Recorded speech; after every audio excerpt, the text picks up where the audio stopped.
Let's get over here where it can start getting the pull. And here we go. Now you just wait for it to die down. It's going to keep pulling. That dude. So just drop your totems on him. You can curse him.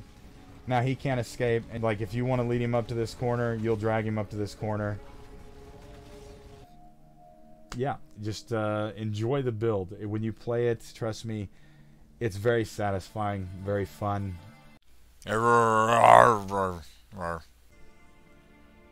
Hey dudes and dudettes, here with a Path of Exile build guide video for the new build that me and my brother created for this league. I posted up a teaser yesterday of it and showed you me running a little bit of map and the fun that it is and the brokenness it is, and a lot of people seem to like it. This Holy Flame Totem Vaccum or weird Taunter build, and they wanted the path of building links and how to make it and everything. So I decided, you know what, it's not got all the stuff worked out for it yet, but why not post a build guide video so you can start playing it and have some fun with it in this league while it's still early. And so the path of building information will be in the info below, and I'm going to go over and explain to you all the mechanics that make this work, the items you'll need for it, and then I'm going to go over you some of the items that I added to it to make it the craziness that it is, even more so than just the mechanics that make it work. So for starting out, there's 4 things that you're going to want and you're going to need to make this build really shine and work the way it's supposed to. And we're going to go and start with the first one, which is your glove socket. These are cheap. They're called Empire's Grasp Goliath Gauntlets. You can grab them up for little to nothing, but the mods on here, let me read them to you. Socketed gems are supported by a level 10 knockback, 600 armor, and here's the good one, knockback direction is reversed. Now what that means is when you normally knock something back, it pushes it away. In this case, since it's reversed, it draws it into you. It'll pull it to you. And that is what helps this build work the way it works. Next, you're going to need an item called Eye of Innocence. Now, Eye of Innocence is going to cause your totems to do the pop. And you can see here, let me read the mods to you to show you what this means. 10% chance to ignite. You're going to want every bit of ignite you can get. But then it goes to take 100 fire damage when you ignite an enemy. Now, the take 100 fire damage will be used by your totems. Every time they ignite something, it will cause them to take 100 fire damage. This is important. You need this because you're going to be using this in conjunction with the next item, your boots. And that would be the totems reflect 25% of their maximum life as fire damage to nearby enemies when hit. Now normally you'd have to wait for an enemy to hit them, but in this case, if they ignite something, they hit themselves because of this take 100 fire damage when you ignite an enemy. So every time they ignite, they're going to pop off a spell or nuke or damaging little pop that does 25% of their maximum life to everything around them. And this is what pulls it all together to make the basic of the build work. It pulls stuff in, ignites them, pops, causes damage to them. And since they're pulled in real close, they're going to be in the range of that pop. Now, the new broken stuff that I found for you would be right there. On your amulet, you need to allocate Fending. Fending is a passive in your skill tree down here that allows you to have more knockback distance. Now, normally that would push things further away, but in this case, it's going to drag them to you quicker. And this is so you can beat those really fast bosses or enemies that run at you or try to escape your totems. And this just pulls them in faster. And this gives 12% chance to knock enemies back on hit. So more knockback, which is always good for your totems because they hit so fast. So you're going to be pulling them back into your totems quicker. They're not going to be able to escape from it no matter how fast they run due to the 25% knockback distance increase, and you're just going to get more knockbacks. Then these are the items you're going to need to make it broken. This is what we found that broke it a little bit and makes it much more viable. Now, it doesn't work on everybody. Some are immune to the taunts, but that is one of the new cluster jewels. And you're going to want to have shrieking bolts and streamlined and a jewel socket on it. Now, you can get these for pretty cheap, and a bonus is if you get the added small passive skill, also grants 3% increased projectile speed. But you need these. You need these for shrieking bolts that taunts. 10% chance to taunt enemies on projectile hit. Your holy flame totems, they shoot projectiles. So what they're going to do is when they're shooting projectiles, I think it's around 7 every second, 5 to 7, somewhere around there. More cast speed you have, the higher it'll be. When it hits them, it's going to taunt them onto it. And taunting here, as you read below, says enemies you taunt can only target you and deal 10% less damage to anyone else. Taunt lasts for 3 seconds. So that means when these totems do taunt something, they can't pull away for 3 seconds. They have to attack the totem, which just causes more explosions because, as we discussed, when anything hits that totem, it causes it to pop for 25% of its life and damage around it. So that just adds more pops. And then Streamline just adds projectile speed and projectile damage. Projectile speed is what gives these totems their huge range. Most do not take advantage of this when doing Holy Flame totems, but the more projectile speed you have, the further it will go. So that's where you get this whole thing where it sucks in entire maps.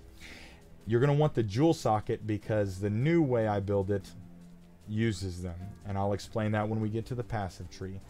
And let's go over some of the other items that are going to be useful to you for this build.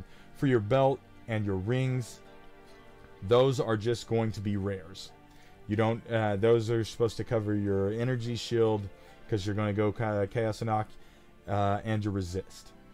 So don't worry about those. There's nothing really extra about them other than you might want to, if you want to save yourself some passives in the passive tree, instead of taking, say, agility or might, or over here taking alacrity or physique. You can add these to your rings by crafting them on, or your helmet. The helmet enchant that you're going to want to get just to make your life a little bit easier is Holy Flame Totem fires 2 additional projectiles. This is important because it just gives more projectiles coming from your totem, and at that range it causes them to suck in more things because they hit more things. As far as weapon goes, this is a new weapon for the build because I was able to, here's the key, to replace my current wand that I used that had 45% increased projectile speed. I was able to replace it by taking jewel sockets and adding in projectile speed. So you take these 4 jewel sockets and you put in projectile speed and energy shield, and it just ups your energy shield, and you can have damage or whatever on them. But the main thing is projectile speed and energy shield. You can have damage or any other thing in the slot.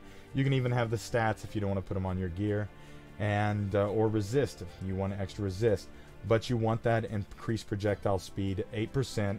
They're cheap, and 8% energy shield for defense. And this allows you not to have projectile speed on your wand. It will make them a little smaller, but trust me, it's well worth it because the Dark Seer Shadow Scepter here has this unique ability to give 7% global chance to blind enemies on hit, which means when it is dragging them in, it blinds them. Now, things that are blind have like a 50% chance to miss. So it just makes things more safer, more broken, considering it's taunting too. And that way, if anything ever gets off the totem, it doesn't usually, it doesn't hit you. It has a way less chance of hitting you. So this is what I'm testing out right now. You can just use a projectile speed wand if you would like. Deck it out with cast speed, projectile speed, mana, and damage, stuff like that. This does add global damage, so it's going to be enhancing a few other things that we'll get into when we go into gem sockets. Now, then we'll get to the shield. I wear a shield because of the 1 to maximum number of summoned totems. It just allows us to summon 4 totems, and since we are the Hierophant, we're going to be able to summon 2 at a time and it just gives that quality of life that we want. As far as armors goes, very cheap. Infernal Mantle, Widow Silk Robe, and it says most don't run this. You can get this for 10 to 14 chaos for a 6-link, very cheap. But it gives 1 to socketed fire gems, 34% increased fire damage, increased crit, really good energy shield, 15% of fire damage converted to chaos damage. It's just a little bit of fun, extra type of damage with chaos. And then the 25% increased spell damage taken when low on mana will not bother you. You have tons of mana regen. You're not going to be low on mana. Don't worry about that. Other than that, you know, you can mix and match whichever gear you want other than the staples that you need here. You need those 3 items, and you really need this Anoint. So keep that in mind when you make the build. Now let's get into what Ascendancy class we're going, and then I'll get into the sockets. I just want to point out the Ascendancy class real quick. Well, I'll save that for the passive tree. Let me show you the sockets real quick first, so I don't get too far ahead of myself and have to go back to the sockets and the items. First off, for your Holy Flame Totem, it's a pretty simple setup. You do a Holy Flame Totem, faster projectile support. That's for the large swaths of flame that shoot out across the map, screen wide, well, more than a screen wide.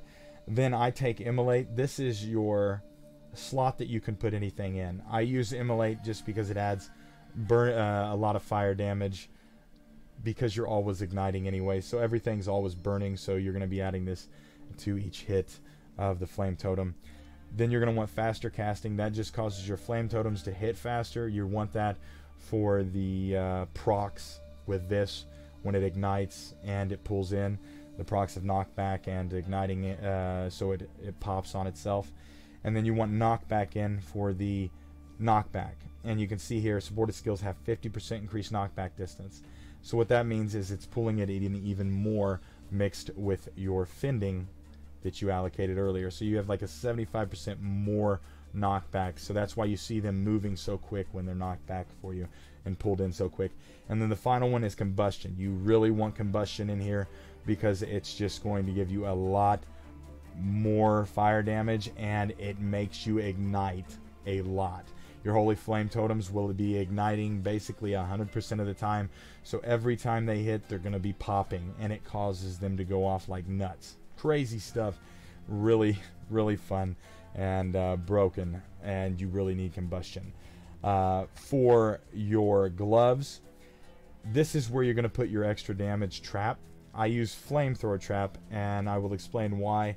Flamethrower Trap, it's an interesting skill for trap. You lay 3, but watch what it does, and I'll explain.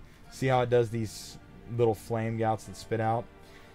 Now, since you socket it in your Empire's Grasp, and this is where you want to socket it, you want to sock your trap in the Empire's Grasp because it gives it knockback. You can see here, socketed gems are supported by level 10 knockback. So when you see these flames, when you set this on anything, and these flames go off, it's going to pull them to the center of that flame because of the knockback, and it looks really pretty and cool. In that, you're going to want burning damage support. You can have something else. I take burning damage, I take fire penetration, and then I take trap and mine damage support for the extra damage. And this is just to add more added fire and more DPS to your kit. And it's fun and hilarious for my builds. I always choose fun. The second crazy thing that you're going to be able to do on this build is Spectres and a Stone Golem. You want the Stone Golem for the energy shield regen because you're using Zealot's Oath. And then the Spectres you want to activate an elemental gem, and just for the extra fun and damage.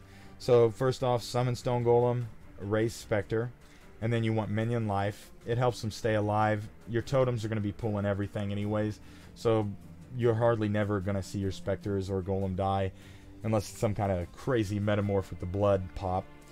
And then you want elemental army support, because if you're using fire Spectres, when they hit anything, you can see here, inflict exposure on hit, applying -10 to the elemental resistance, matching the highest damage type taken by an enemy. So it's just going to cause your flame totems and your flame pops to do 10% more into the resist. Just going to cause them to do more damage. For your defensive setup, since you have so much mana and you can reserve more auras, I did have Mind Over Matter thinking that I needed that, but now I realize I didn't, because some people in the comments in yesterday's video said it doesn't work with Chaos and Ox. So we add an extra bit of mana here for auras, so you don't have to run this shield. I run Arcane Cloak, I run Efficacy, Increased Duration, and Cast when damage taken for my defend and my guard skill, but you can switch Arcane Cloak out if you want to reserve a bunch of your mana. A lot of the things that you reserve here will not cause the pop on your totem to do a lot of damage, but you can reserve other things and auras that could be quite crazy for the build, and that's why I was going to wait, but I said screw it, I want to get the build out to you all now. In your weapon, I use for my travel skill a Flame Dash with a second wind support, and then my third is just flammability for when I want to curse. You don't really need to a lot of times. They can't escape the vacuum anyways. And then for the cool for the aura that I use Discipline, and then for the fun, you have 2 slots that you didn't use, that I didn't use, but then I found today a nasty combo with Phase Run, and you don't have to use Duration, I use it. But with Phase Run, you can go through enemies and they don't see you as much. It doesn't have to be a big high level. You can see here it's stopped at this due to the 130 dex. But this allows you to run through packs of mobs while they can't see you and they're being sucked in by the totem. And that is what creates all this together you see here. And now we're going to get into the passive tree, and you can see that in the path of building info below, but I'm going to go over it with you and show you what I chose and where to go. Now when you first start out, you're going to come down here on the bottom line of the Templar, go to this, come down and grab your totem down here. You're going to be using Holy Flame Totem from level 4 on. This is a build that, trust me, you can level it up and do your own thing the whole time. You're going to want to come over here and get immediately, as fast as you can, a basic jewel socket here for your totems. And this is an important item I should mention as well, is Spire of Stone. It's a crimson jewel, unique, and it just basically makes your totems not be able to be stunned, because if they're stunned, they stop popping, they stop shooting. So you really, this is a linchpin. I should mention it earlier, but it always is setting back there and I don't see it as much. But remember to get yourself a Spire of Stone. They're like an alteration orb, cheap, and you put it right here because this gives 9% increased totem life due to the strength nodes you take around it. And then you just come up here, you're going to be coming across here, you're going to get your second totem as fast as possible. After you do that, rush it, get there, and you're going to come up here. You don't need Zealot's Oath yet, you're not going to have that much energy shield at this point in the game, and you're going to be using your life. Come around here, you can take this at any time you want for increased mana or anything like that, but we're mainly going to be going after the totem skills. You can see here, we come down this side and go to this. This is just really good for your totems. I know some people don't take it, but trust me, you want the extra crit chance. Just adds a little bit more damage to everything. And then you're going to come down here and get placement speed, because placement speed and the totem damage is just going to make life easier for you. You can immediately, if you really want to, come up here and take the jewel sockets to get ready for when you get to the level to use these.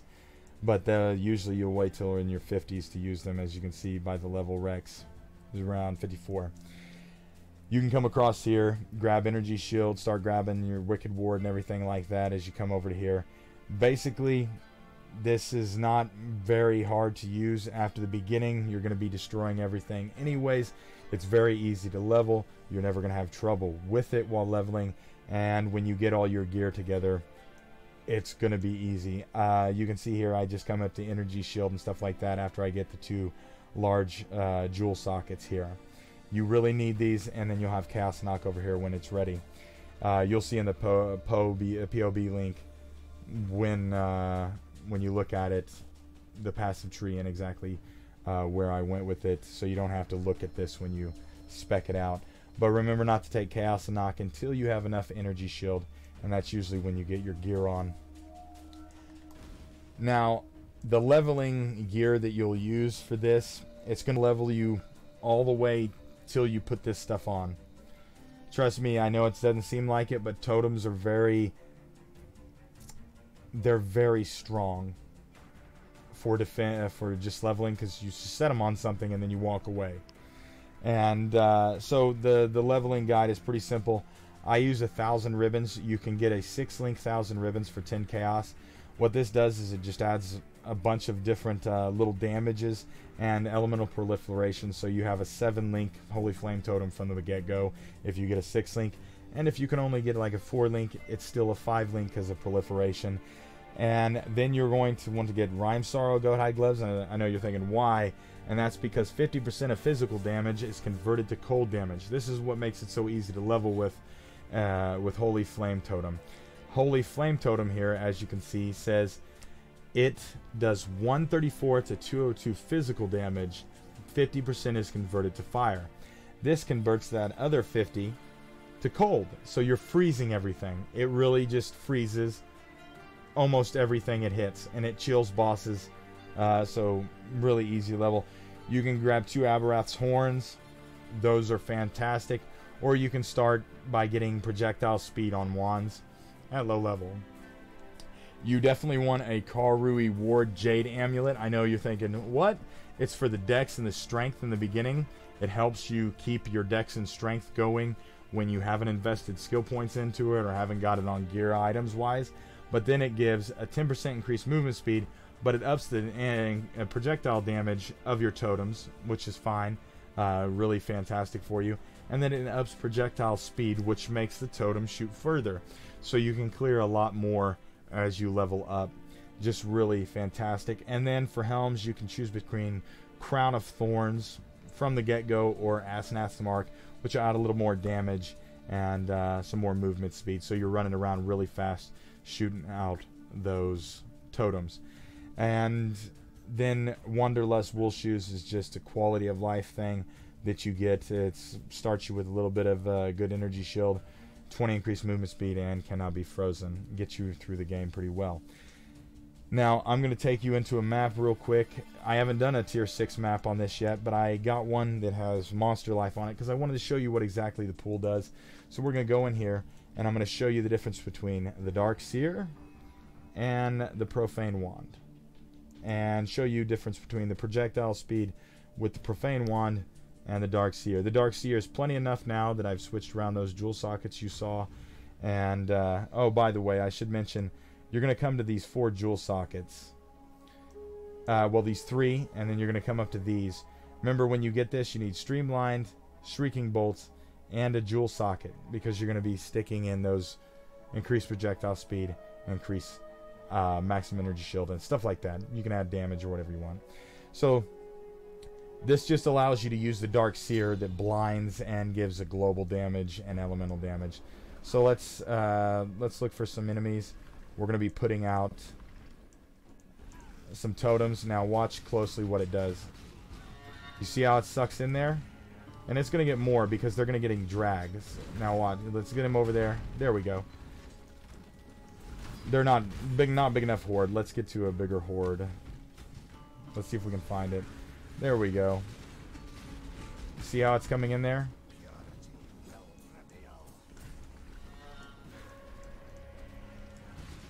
See here? See how it pulls? Let's go back and get that Metamorph. I know it's tier 6 Metamorph. I haven't tried it, but well, not Metamorph, but Delirium. But we'll, oh, here, you'll see him pull in. See, he won't escape. Once he's in there, he's going to target the totems. He can't escape.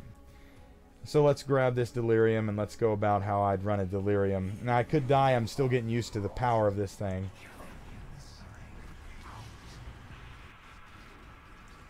You can just drop the totems and walk away. Usually it'll kill him in time. And see that? See the strength of the phase run?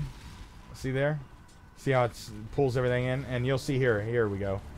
He has extra life.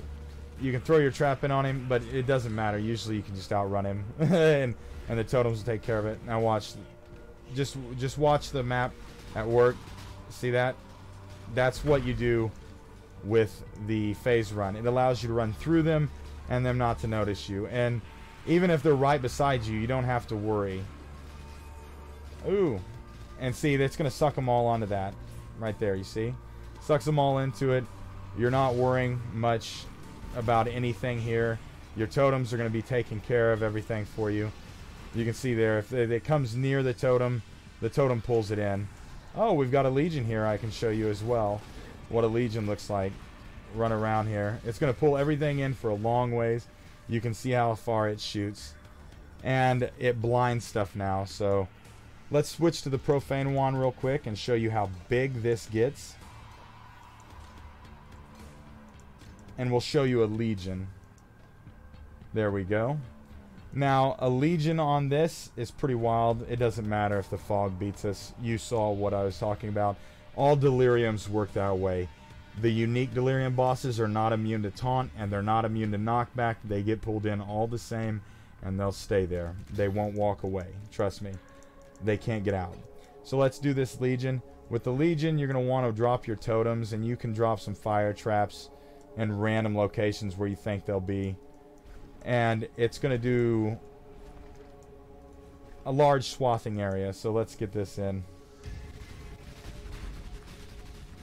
You can see here it shoots very far. You can take and zoom around and make sure it gets stuff. It's got those. And now just lay up your totems and it's going to pull things in. Let's get over here where it can start getting the pull. And here we go. Now you just wait for it to die down. It's going to keep pulling. Let's get him a little closer. You pulled everything there. So here it's going to pull everything here. You can see him getting pulled in. There you go. You can see nothing they can do. Nothing they can do. They're gonna have to do what everything else does when this totem grabs on, unless they're like a conqueror and immune to taunt and pull a knockback.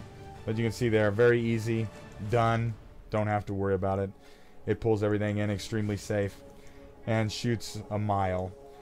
But with the Dark Seer, you just have to worry less because of the blind, and nothing I know of is immune to blind. So you can see here what exactly the build does. It pulls stuff in. If something were to get near you, all you have to do is hit phase run and walk away. Here, let's get them. You can see there it's pulling stuff in from way over here. This map is got small corridors. Here you'll see it start to pull things off this boat. See, they start to be pulled here. And since it taunts, see, it hits all the way over there. They'll come to it slowly, and then they get pulled in more, and then it pulls in more. It's just a chain reaction in a pattern. And on big open wide maps, you can pull in half the map. So keep that in mind if you're playing this build. You don't need to worry too much about anything as long as you cast the totems in front of you. It's pretty much well, I should get to a boss and show you the boss, right? Oh, let me get out of there. I was looking in that thing first. That's the beauty of phase run. Get out of there. Here, let's set it up here.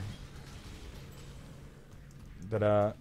Let's go and get the arena real quick. I want to show you what it does to a boss. You can speed through the maps, by just dropping the flame totems. They'll pull everything. You phase run totem, phase run totem. Wait, where's the arena? Ah, I gotta go across over there. Let's not go on that bridge with them over there. Let's pull them first. There we go. Oh, I hate this map. Now, you'll see him pull off the boat. Or just die. These are weak. This is only a tier 6. It's much more powerful than I thought it would be.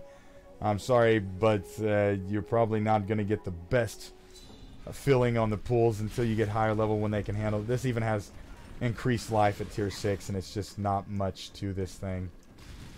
Let's get that in there and get out of there. Let it do its job. Walk back.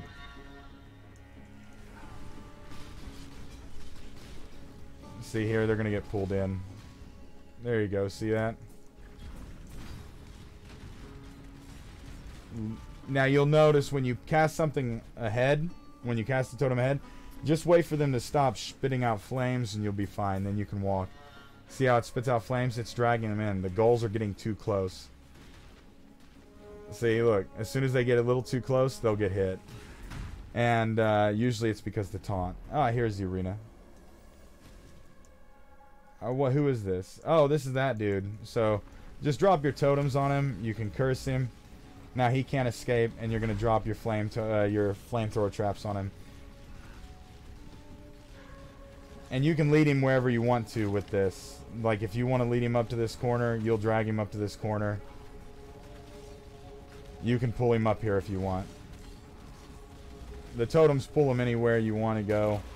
And it doesn't matter because they don't escape them. So you just sit here.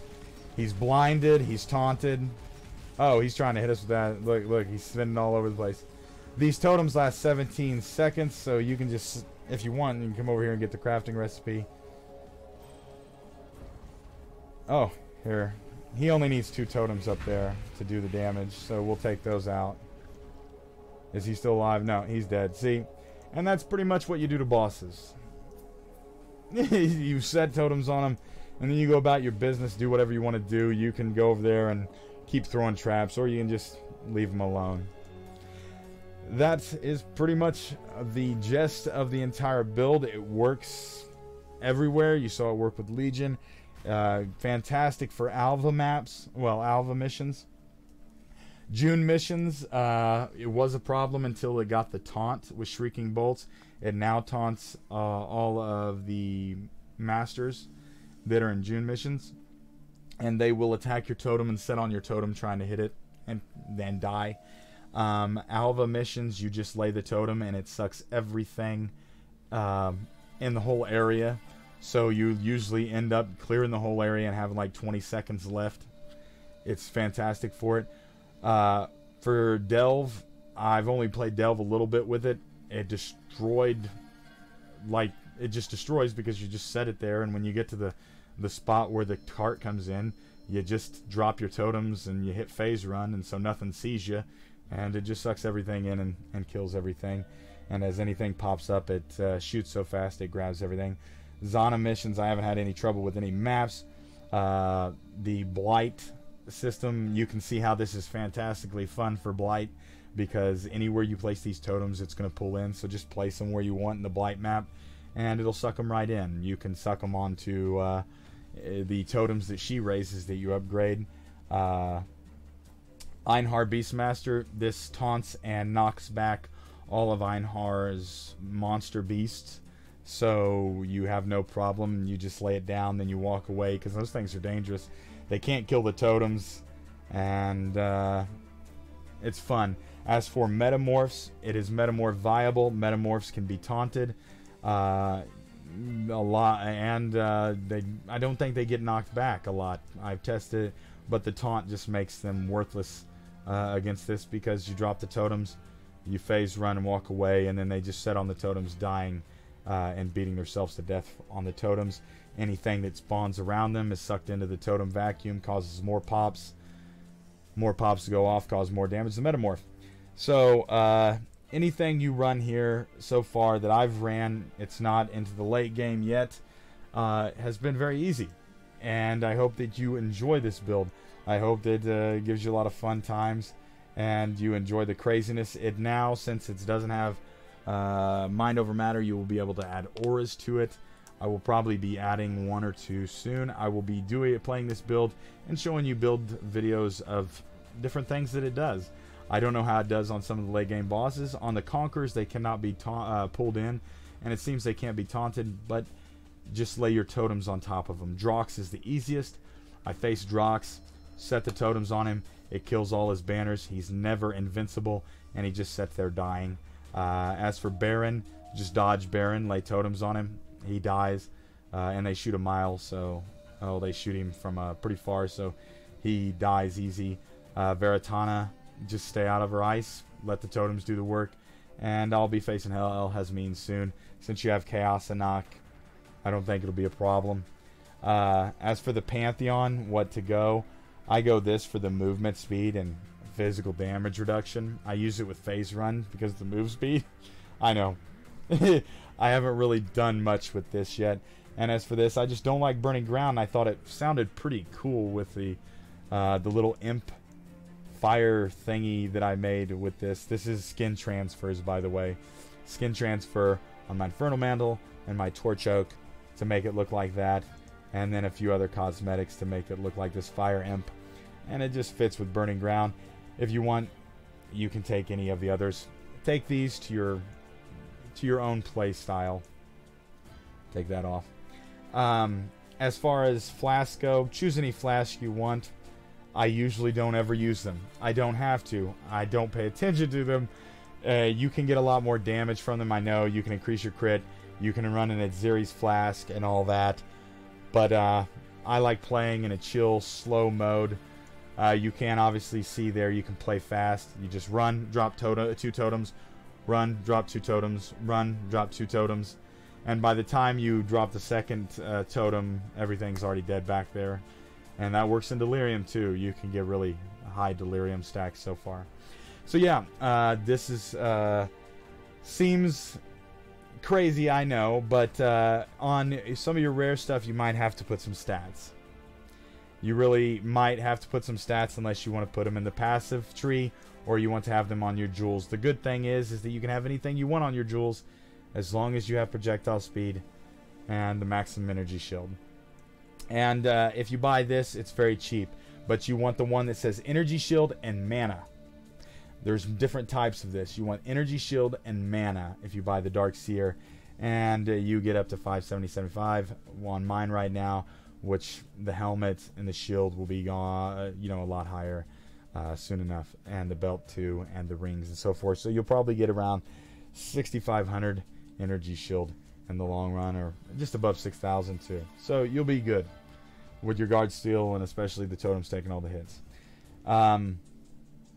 Take any specters you want, and take any golem you want. I suppose I would prefer fire specters because they increase your damage, but it really doesn't matter. You can take specters that feed you power charges or frenzy charges. You can take any specter you want in the game. The build is made for fun, so enjoy it, and you can take any trap you want. I just prefer the flamethrower trap because it sucks things in, and it's really cool looking, and it's more fire for this little imp dude that I created with my brother. So yeah, enjoy. Remember the Path of Exile, Path of Building stuff is in the info below. And if you have any questions, I know this is a very long video. If you have any questions or anything like that, don't hesitate. Comment. You can contact me in game.